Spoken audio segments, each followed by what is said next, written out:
A real treat to be here at C. Anthony Gallery in Beaver Creek, Colorado today with my main man, Earl Biss, right here. Look at this spectacular Earl Biss painting in this most unusual format, this kind of landscape format here, about 25 inches by, that's a good 6+ feet.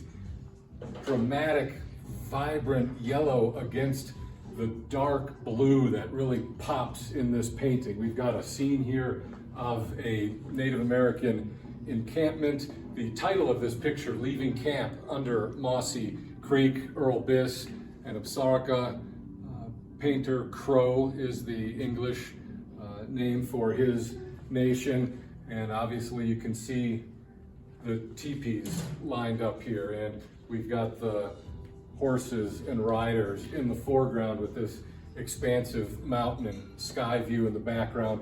Very iconic of what I like most about Earl Biss, the spattering of the paint, again, in these really bold colors, the bright yellow. We've got some hot pink fuchsia in there, a lot of purple. He's working with white. There's a really heavy buildup of paint right along that mountain ridge horizon line. Come up right here and you can see this big buildup of paint right there in that section of the canvas. When Earl painted, he did not work from any sort of drawing, preparatory study, under drawing. He would just start going and allow the image and the picture to take him wherever it went. And on this day, it took him to this encampment under Mossy Creek. What a wonderful, wonderful picture by Earl Biss. Again, here at C. Anthony Gallery, and we'll loop around here because the gallery does have a variety of his pieces, not only monumental works like that, but some smaller paintings as well. You see this one here over the window with the red sold sticker on it. Fantastic. There, an early morning mist. And that really allows us to take a look and contrast what we just saw, those vivid, bright, bold colors, with this painting that is an oil on canvas, but almost has more of a watercolor feel to it. That real matte finish, kind of washed out, very few dramatic lines, not as much noticeable mark making, a much softer palette than the one we were just looking at. And you'll see that same sort of style in this picture as well, where these figures, the horses and the riders, are very obscured as if by some sort of mist or almost a miasma in the air. And again, Earl here, this high gloss finish. Again, this is very different from that. That has a much softer watercolor matte finish. That does not have the high gloss that this one does. This looks like it came off the easel last week with the high gloss finish on it. But the brushwork here, very horizontal here, more diagonal there, but it doesn't have all of the individual splatter marks. You can see, which is probably some work he did with his finger in here on the figures, but these looping, kind of sweeping brush strokes in this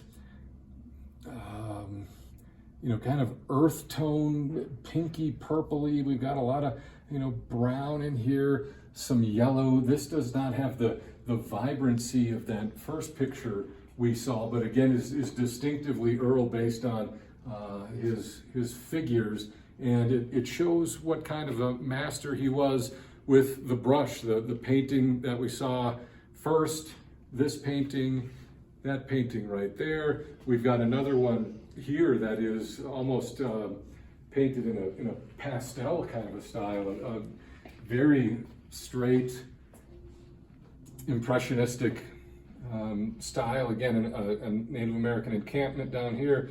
We've got the teepees, we've got the riders, a mountain giving us that big atmospheric perspective going into the background with the trees in this middle ground. But in this painting, much smaller brushwork.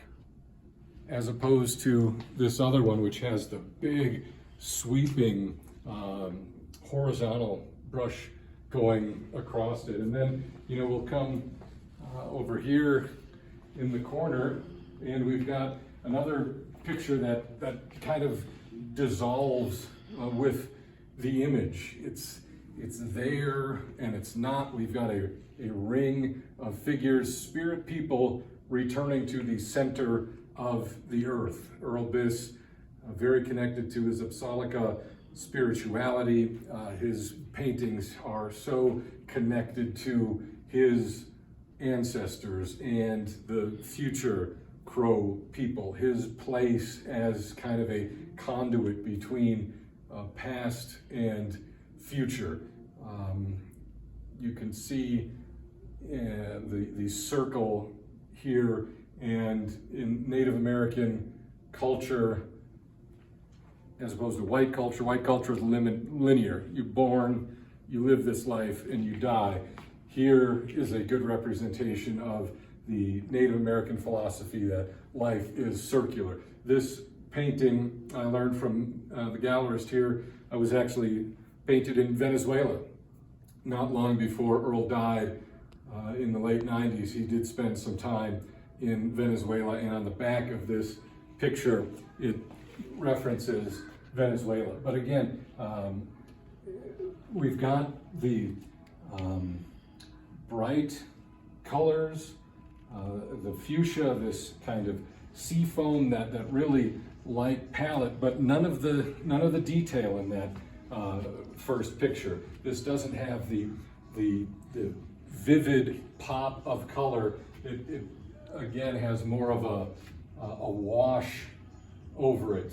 You have to strain to see the figures, as opposed to, say, this seriograph. In this seriograph, Earl did a lot of seriographs. This one's Spring of the Rainbow Warriors, and he would apply the color individually to these. They're hand signed. The title is actually right here, handwritten, Spring of the Rainbow Warriors. But that again has a lot of the splatter effect. That has more of the detailed figures, the horses and riders.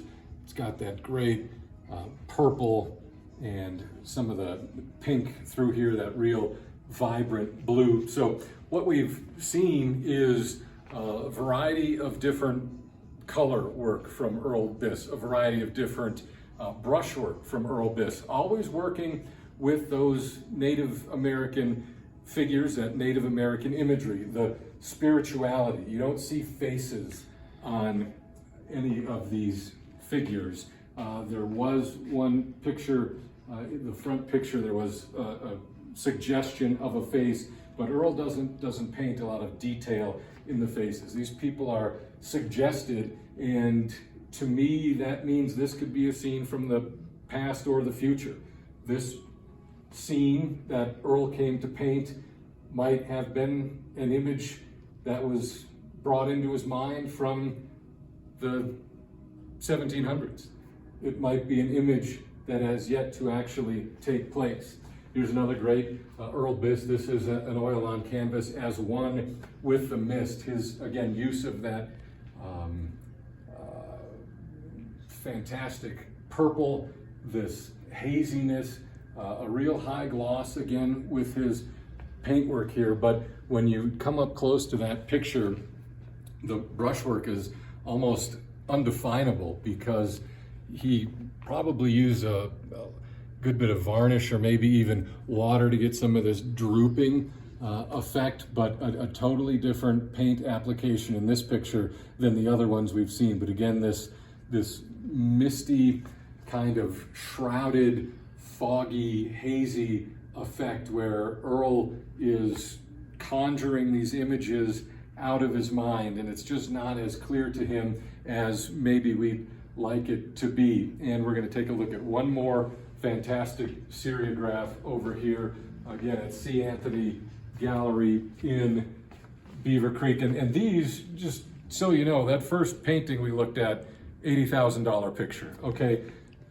$2,500 for this seriograph is a great price because this is iconic Earl Biss. We've got the riders, we've got the figures, we've got this atmospheric effect with the splattering. Is it dust? Is it snow? Is it a different consciousness of the spirit world we're looking at here? We've got the big mountains, the big sky, the hand signature in pencil in the upper right-hand corner. If I'm an entry-level collector of contemporary art, Native American art, Earl Biss, this right here would be a fantastic piece to start with. $2,500. This is a big picture. We have a big gallery here, so this doesn't look as big as it would in your house. But for a big, colorful, important artist, Native American imagery, affordable, that is a real wow factor in your house, you would do